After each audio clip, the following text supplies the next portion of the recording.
All right, so we are Fifth Square, and we are focused on issues around mobility, housing, and public land use.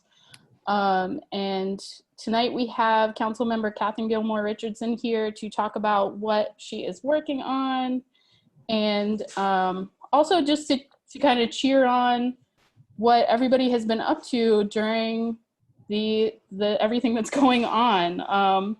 So first, I want to do a check-in with you, Councilmember Richardson, and see how it's going. I know you have young children, so do we. There's a 7-year-old taking a bath upstairs right now, so I just wanted to check in and see how it's going. How are you doing?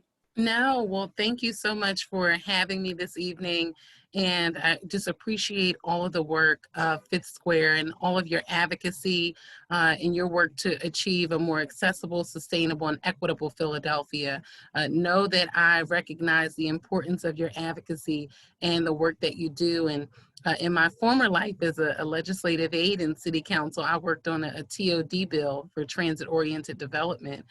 So I know that's right up your alley. So I just thank you so much for everything you do to continue to shine a light on all of these issues. And, to answer your question, I will not sugarcoat it anymore. At the onset of the coronavirus pandemic coming to Philadelphia and knowing that we're dealing with a number of other crises, initially I said, oh, things are going well, it's great. But I will say now it's challenging. As a mother of little people, I have a 3-year-old son and a 5-year-old daughter, and I'm raising my 14-year-old bonus daughter, all of whom go to 3 different public schools. In this environment, as I'm working very, very hard as a freshman member of Philadelphia City Council. So it's difficult. I will admit that last night I did not get any sleep. I think I slept for 2 hours last night, and I stayed up after I arrived home from City Hall to help my daughter with her homework. And again, she's only 5 and she's in kindergarten, but she has homework, about 10 slides she had last night. So I stayed up to help her review the letters of the alphabet and the numbers and identifying them in and out of sorting order. So we are working very, very hard, my husband and I, to maintain a good academic environment for them in our home. We're regular everyday Philadelphians. I live in a 1,400 square foot row house in Winfield, and we're just doing what all other working families are doing, which is doing the very best that we can in this moment and ensure that our young people will have a educational experience as best as they can in this moment. So thank you so much for asking, and thank you for having me. Yes, of course. Thank you for joining us. Yeah, the virtual school is just a trip. But so we'll jump right in now that everybody's kind of had their time to make their way on. And we just want to start out by asking, can you tell us some of your big priorities for the fall season, and also any longer term priorities for your first term? Sure. So I think, today was our very first session of City Council for the fall 2020 season.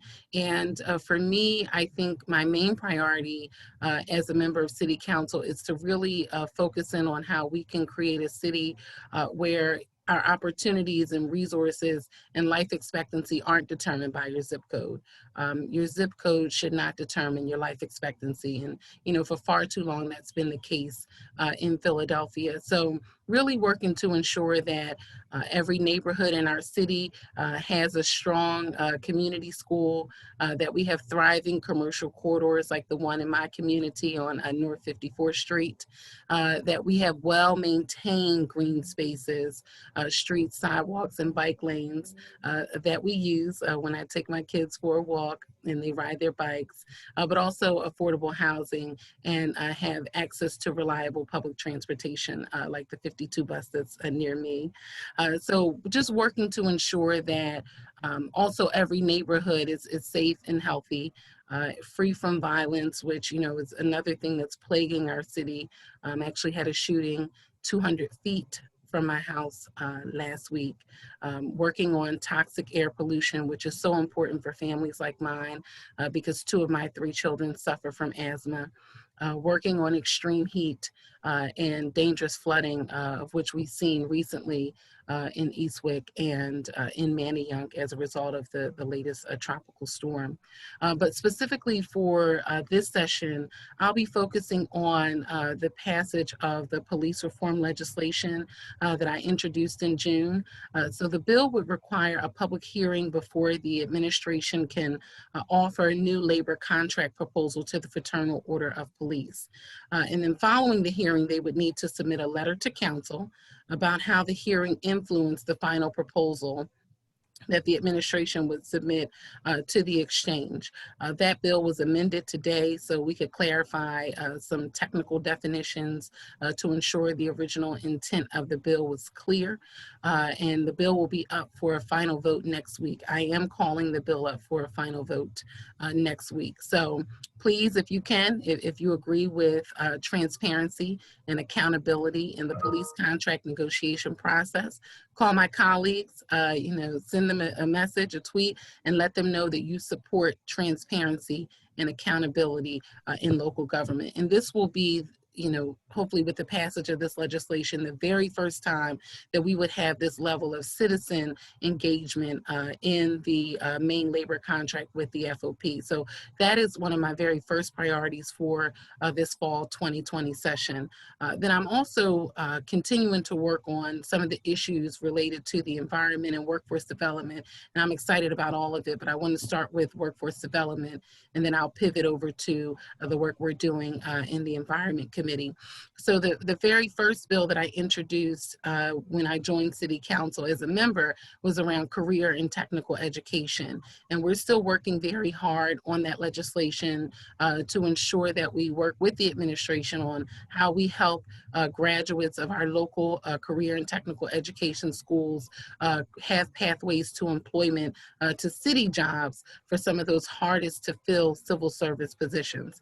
So each year we have a number of civil service positions that are very difficult to fill, that typically don't require a college degree or an academic experience beyond your high school diploma. So figuring out how we look at the job specs and the descriptions there to ensure that they adequately line up with the programs and the curriculum that's offered with the district. So we'll be working with the school district on that around curriculum realignment and with the city as it relates to the subsequent employment opportunities that would be available.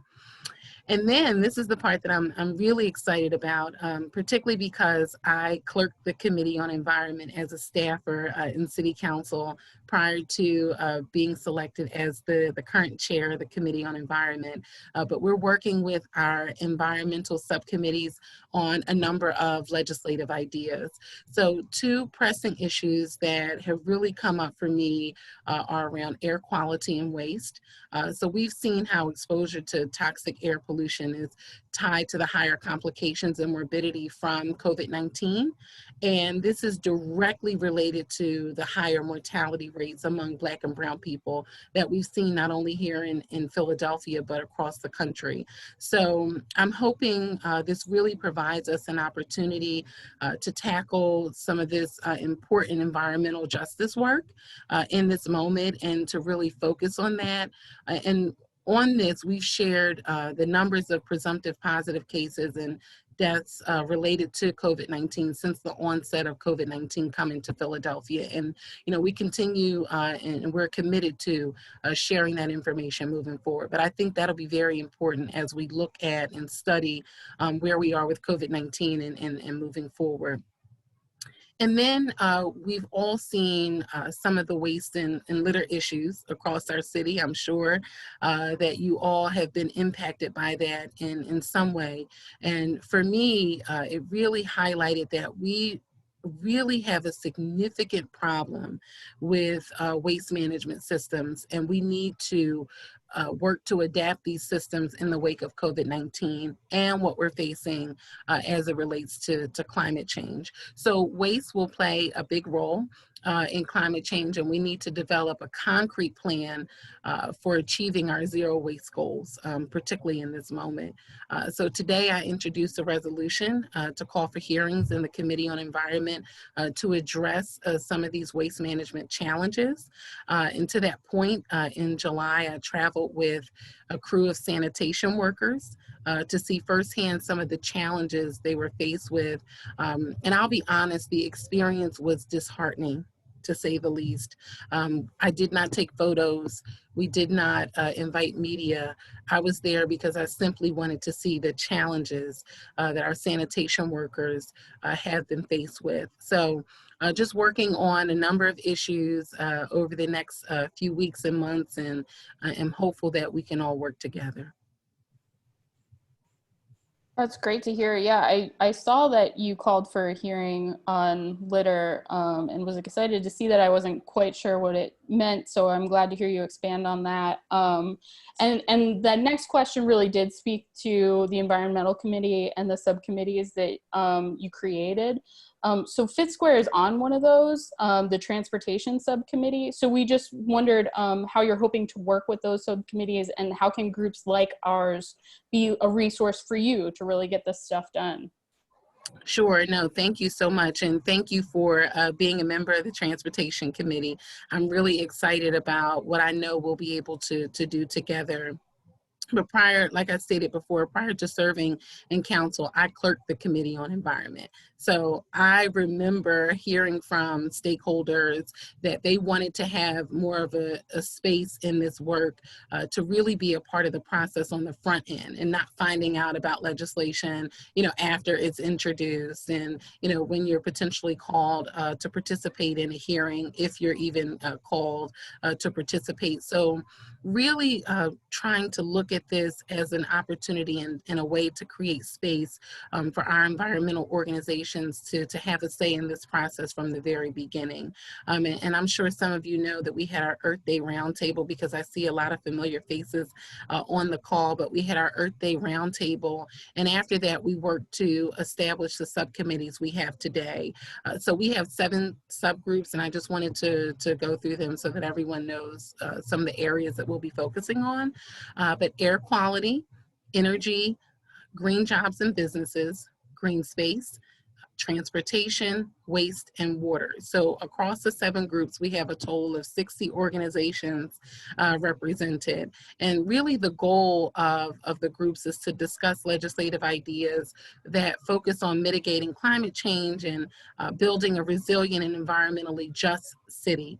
So we have so many folks who have done this work on the ground. And like I said, I just wanted to give you all that room and that space to be able to talk with me and with my staff directly about your ideas and offer input on the legislation that will ultimately go into the Committee on Environment. So my hope with this is that we can have this dialogue where we all bring ideas to the table, discuss the needs of our communities across the city of Philadelphia.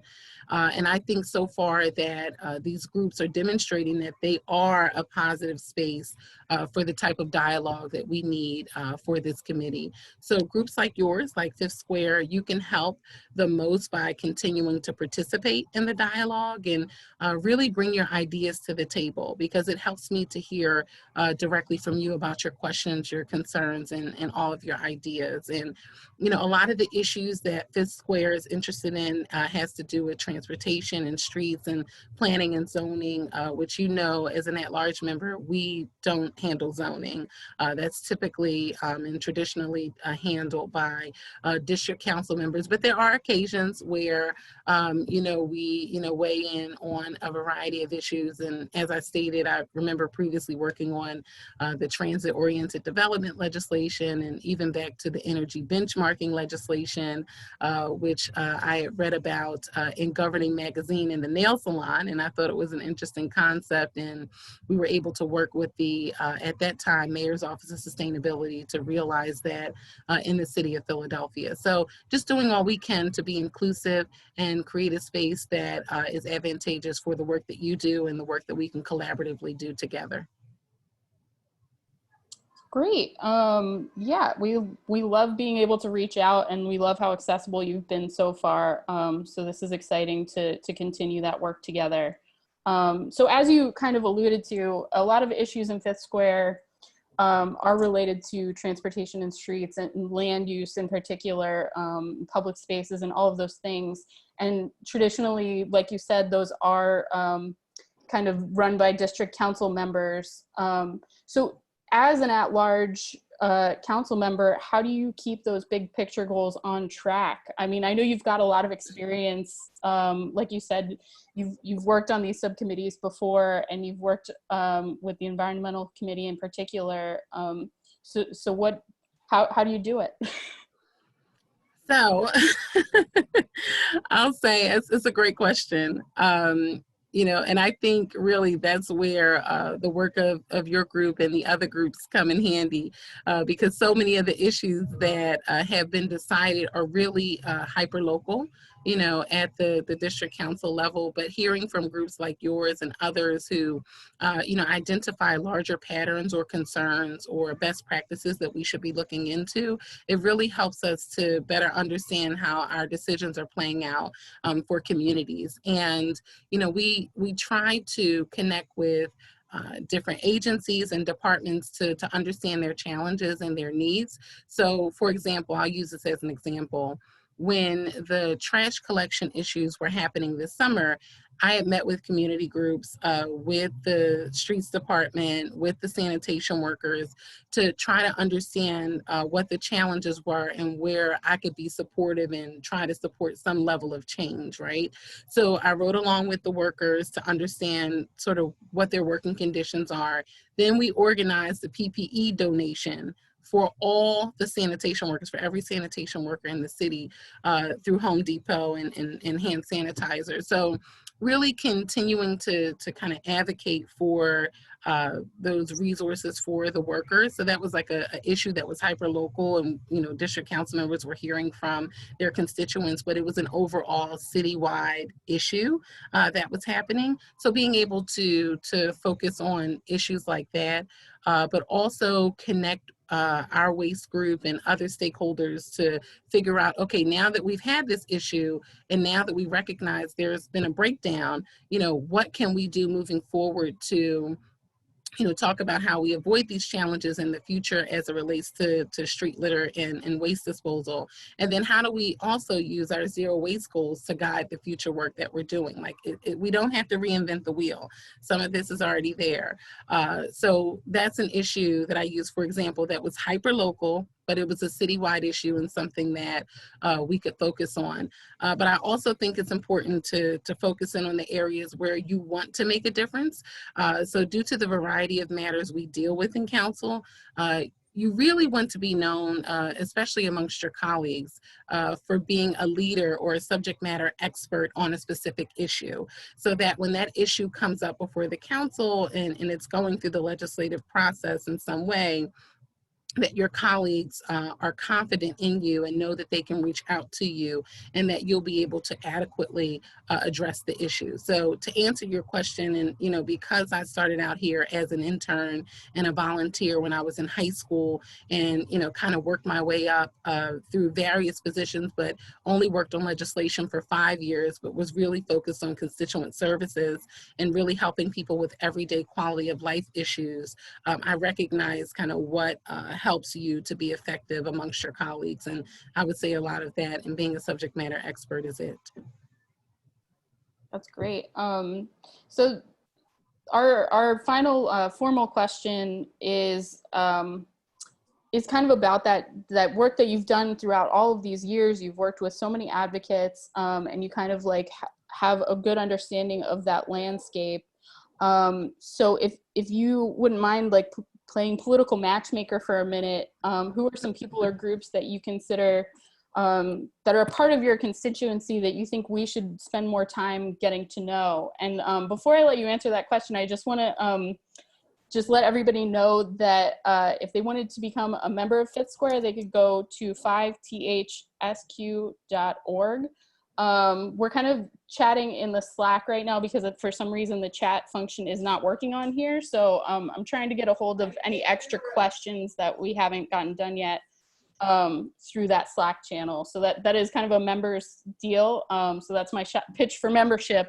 But just to repeat the question, are there any groups or advocates that you think that we should be getting to know, just with your extensive background with this landscape and in working with people in your constituency?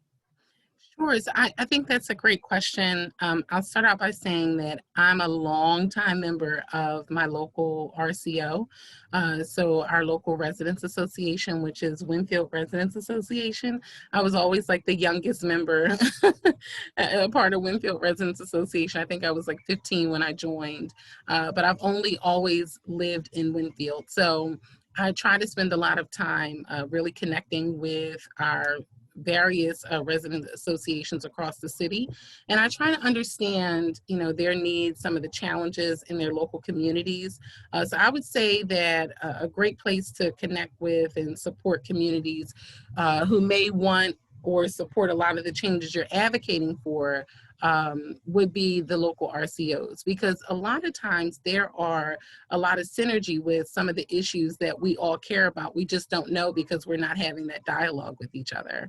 So I would definitely say the local registered community organizations, because again, they work on all the zoning issues. We have a zoning group in WRA. So anything that's happening in our community, any zoning applications that are coming in, even new businesses that may have zoning by right to set up, we're always monitoring what's happening. For instance, we had a meeting the other week because there's now 3 convenience stores in one block. And we noticed some of the materials that was being sold at one of the locations was not in line with the licenses that the business had. So really your local registered community organizations. And, I think there's also been a lot of conversations about how all of our organizations can diversify and better serve and support Black and Brown folks in this moment, and looking to build new partnerships is a great way to do that. So I would definitely say the RCOs, because there's always synergy in some of the work that we care about.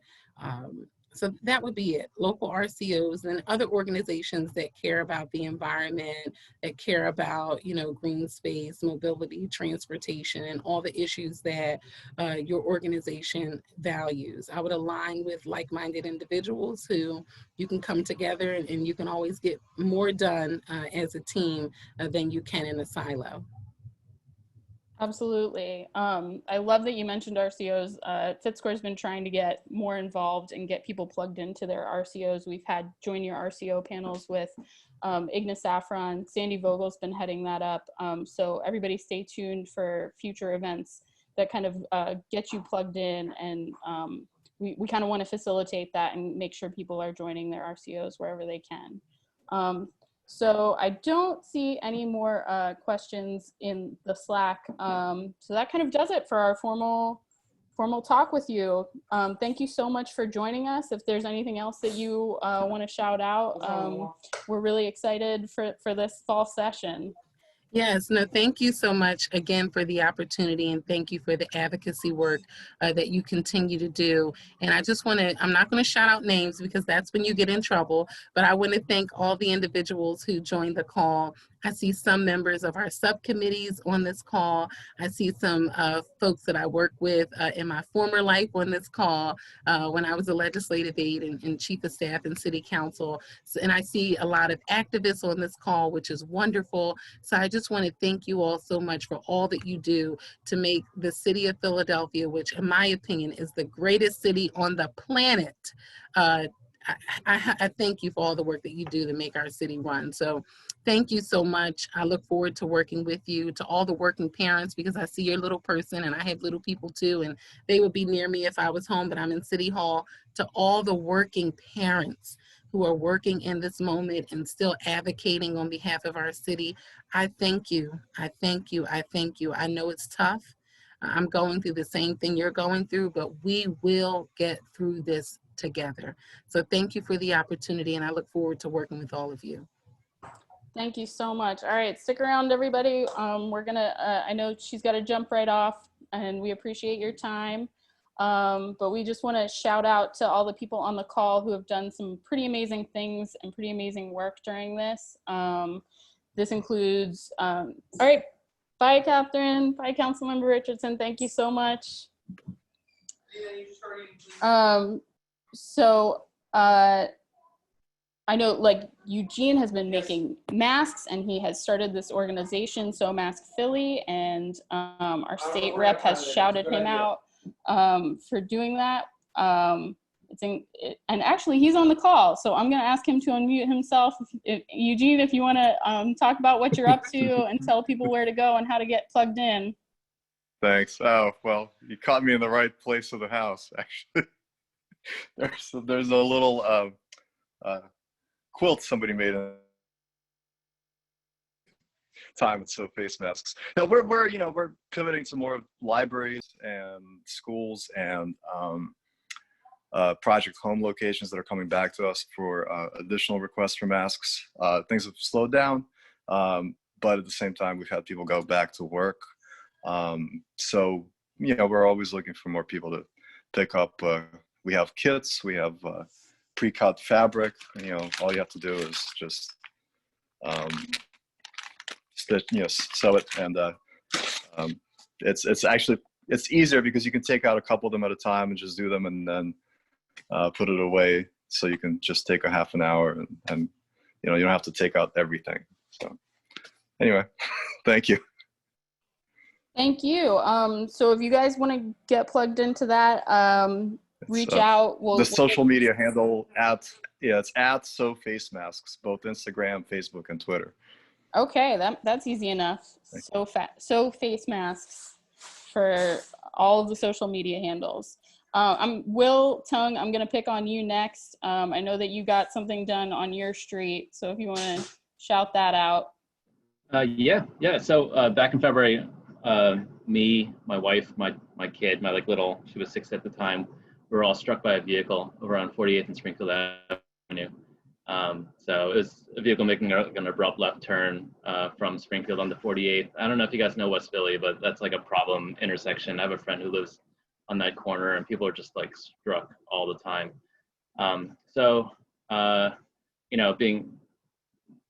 Since I volunteer for Fifth Square, I'm able to formulate a pretty cohesive email. And I have a few email addresses I can so after we all got out of the hospital a couple of days later, I put together I wasn't too angry, but a pretty forceful email to City Council, to Streets Department, to Otis, basically to everyone on my Rolodex. And I was like, what can we do? Like, how can we make Springfield Avenue safer? And it also helped that the neighbors already got together this petition. They already petitioned the city, and we were just waiting on the city to come back and install speed cushions. So that basically we had to really our city council person's amazing, Jamie Gaudier, and she kind of made sure that it got put to the top of Streets Department's list here. And so and by putting to the top of the list, it took 5 months, but a month ago we had 3 sets of speed cushions, a new stop sign, new paint put in. So now cars just go drive a lot more slowly on Springfield Avenue, part of the high injury network. Doesn't mean there hasn't been any more crashes. There's those crashes, but lower speed crashes now, Springfield Avenue. So I'm pretty happy about that, and hopefully, it can result in people not getting hit by cars. So absolutely, yeah, that's awesome. So another fun reason to join Fifth Square is we can help you work out issues with trying to get those speed cushions added in, get you connected with who to talk to. This stuff does take years, unfortunately, and often way too late. So we love when people get proactive and want to get stuff installed before the bad stuff happens.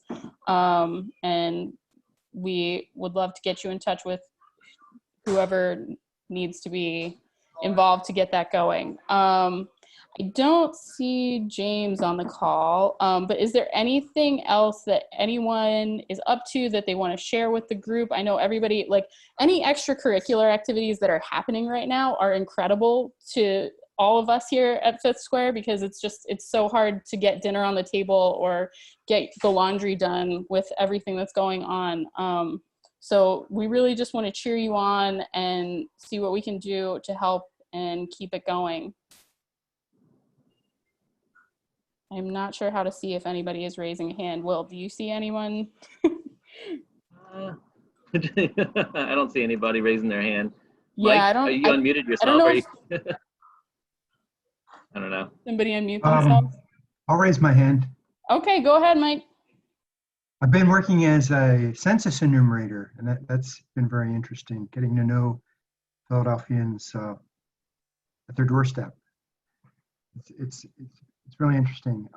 I think this Philly Counts or other census organizations have done a lot of publicity, so people generally have a favorable impression, but it's still difficult to get cooperation from property managers at large apartments.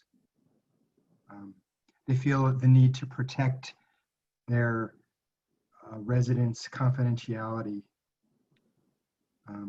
which is unfortunate. Yeah, that is unfortunate.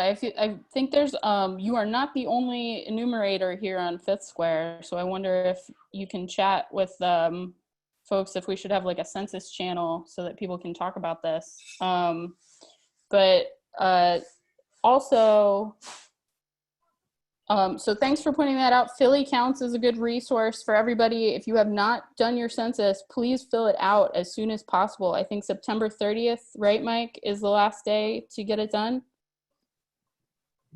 Something like that. There's a court challenge that might extend it, but yeah, right now, September 30th is the end of the follow-up. Yeah, so don't wait, everyone. Fill out your census, please, please, please. The census gets resources to various census tracts, and it can mean up to $20,000 over the course of 10 years per person, and that is vital for things like speed cushions and getting things implemented that we need to keep everybody safe. Okay, so also on the call, we've got Larissa and, but Larissa will, wants Will to do Larissa. the Cobb's Creek, yeah. Right, Larissa wants me to do Cobb's Creek. Yeah. So yeah, we have a new petition out. I don't know if you guys know Fifth Square, but we do lots of like rebroadcasts of people's messages. We also do lots of petitions. This is new with us, partnering with Cobb's Creek Neighbors, where we're acting, this is an issue that we also feel very strongly about, but we're also acting as like a giant megaphone using our nation builder apparatus and our infrastructure basically to kind of get the message out about trying to get a safer Cobb's Creek Parkway. I live in Kings Essing, and my neighborhood borders Cobb's Creek Parkway, and it's like horrendous. It's absolutely horrendous. So we had 2 motorists die in July. We had a pedestrian, Avante Reynolds, die in a very, very high-profile pedestrian death in August. And Cobb's Creek Parkway has been on everyone's radar for a while. There's been two studies about it recently.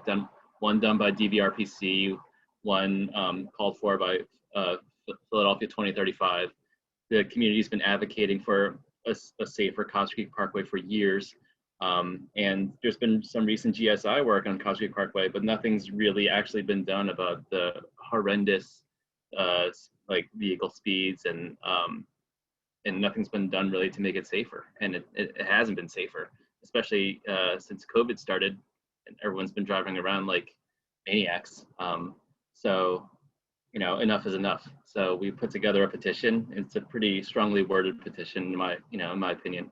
And it's basically calling, it's kind of shouting for safety improvements in Cobb's Creek Parkway. I want to thank Tracy Gordon, Register of Wills. She's been sharing this petition out a lot, and hopefully, and right now it's surpassed 400 signatures. It's only been out 2 days, and it's kind of breaking our records in terms of signatures, and hopefully we can mobilize the people who sign to kind of advocate to state rep, state senate, to city council, and the streets department ultimately, and to PennDOT. Hopefully we can get the message across together that we need safety measures here before more people die in Cobb's Creek Parkway. Larissa, you have your hand raised. I see. Just wanted to say I wasn't sure if I wasn't prepared to be in this meeting, and I didn't think I would be able to stick around long enough. So I gave Will my blessing because he's been doing all of the background work. But I also just wanted to kind of give a shout out to Fifth Square because I really only joined a couple months ago, and Cobbs Creek Parkway has been a thorn in my side for probably about a decade already, and that's how I met Tracy Gordon. And I basically joined, and unfortunately it was precipitated by somebody dying on the parkway again. But I said to, in the Slack on Fifth Square's channels, can you guys get behind this? And everybody did. And I really appreciate it because I think, we've had a lot of visibility to this all of a sudden that we've never had before. And Fifth Square wasn't actually the only organization that has supported it, but it's really been helpful in getting the word out. So I just wanted to say thanks while I am still here. Yeah, no problem. That's what we're here for, Larissa. Larissa's a co-founder of Cobbs Creek Neighbors, the local RCO, and has been absolutely vital. And also, it looks like the Inquirer is going to pick up an editorial on it. So hopefully, in the next couple of days, we'll see an actual, in-house Inquirer editorial on Cobbs Creek Parkway. And if I can reinforce what Councilwoman Gilmore said, get in touch with your RCOs. I mean, mine is really run by 2 people and we're kind of exhausted and it's been a little hard to get more people to come out. We are, of course, in a community that has a larger aging population than a lot of them, 19143 especially. So it's been hard for us to get people out and to get them up to speed with technology and stuff like that. But if you can investigate whoever your local organizations are. And there's overlaps with some RCOs, so it might be hard to find the right one. But see what they're all up to, I guess, and get involved however you can. Thanks, Will. Awesome. Yeah, the work Larissa and Will have been doing on the back end here has been pretty incredible, just mobilizing, and Tracy Gordon has really hit it. So thank you all for doing all that work with everything that's been going on in Cobbs Creek.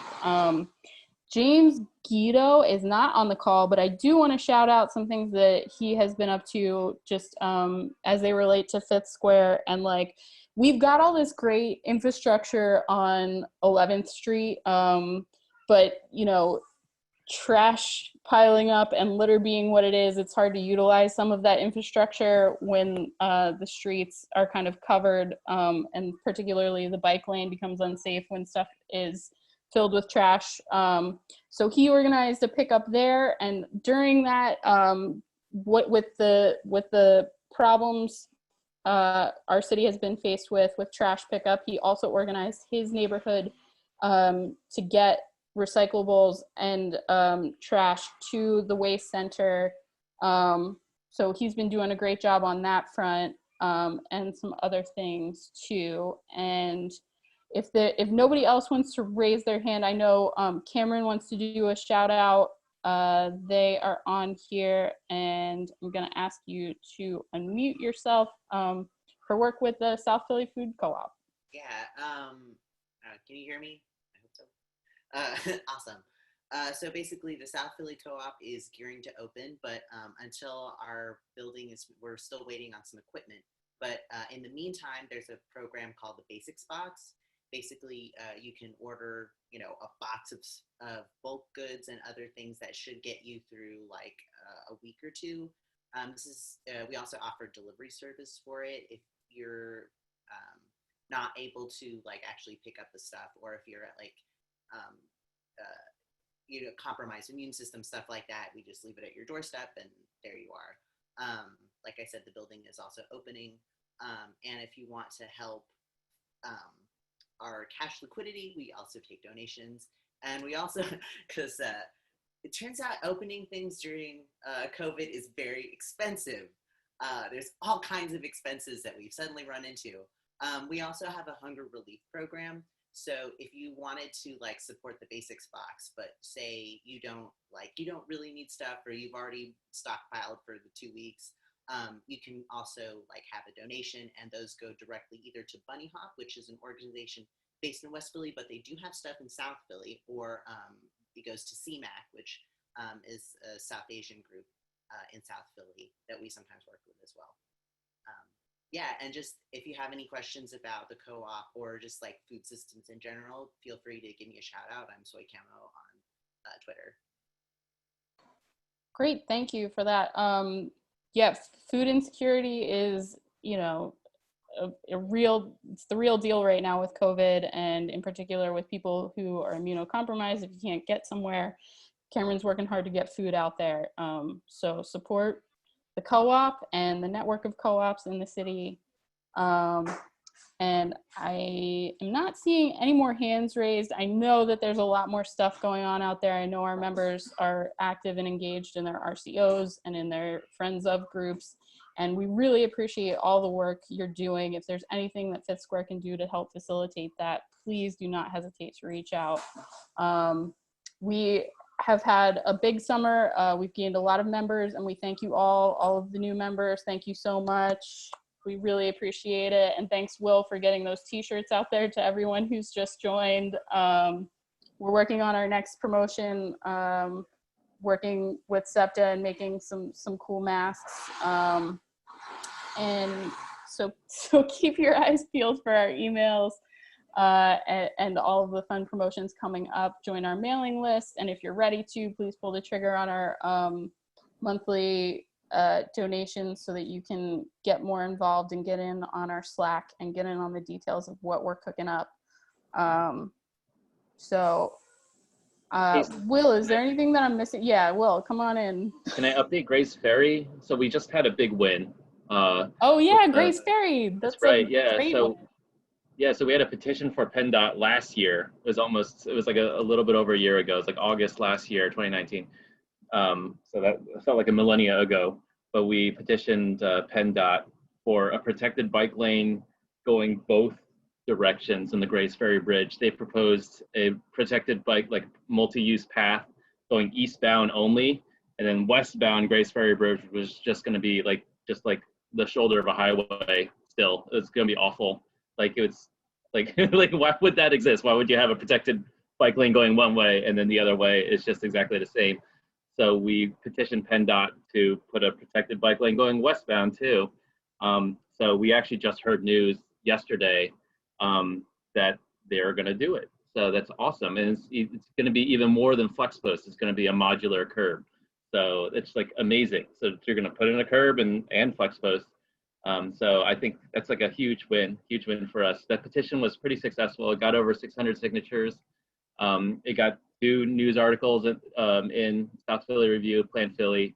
Plus we sent it over to the state rep's office, Jordan Harris and Jim Roebuck, both sides of the bridge, the 2 state reps on either side of the bridge, and both of them came back with letters of support. Also, there's been we heard there's been a little bit of horse trading in the background with Otis and PennDOT. And so it's great. It got on everyone's radar. It did what it was supposed to do, because otherwise the Grace Ferry Bridge would have been done and everyone would have forgotten about it, and afterwards, like it would still be just as crappy. But now it's going to be a little bit less crappy to bike over the Grace Ferry Bridge, a little bit. So yeah, round of applause. Yay, Fifth Square, we did it. So hopefully we can win the other stuff. Yeah, we have a lot of things that we need to win. I have a hard time saying this, but so I drew it up. But fifthsquare.org. So go there, join our mailing list if you have not already. Thank you to everyone who has signed all those petitions that we've been working on. Mostly Will has been working on. You can still join and get a cool shirt yes. delivered by me. And I see Ethan. Ethan's wearing our shirt. Yay, good job, Ethan. Thanks for repping. Yeah. Good shirt. It's a good looking shirt. Yeah, so if you need a macaroni orange, macaroni yellow, yeah, for real, to stand out when you go to all these protests and try to get your electeds to do things, it kind of works for that too. So yeah, Fifth Square, join up. I think that's it for today. So thank you so much for coming out, and we look forward to seeing you at the next meeting and sign this latest petition for Cobb's Creek. It's still up and running. Get it going. All right. Thanks, everybody. Bye.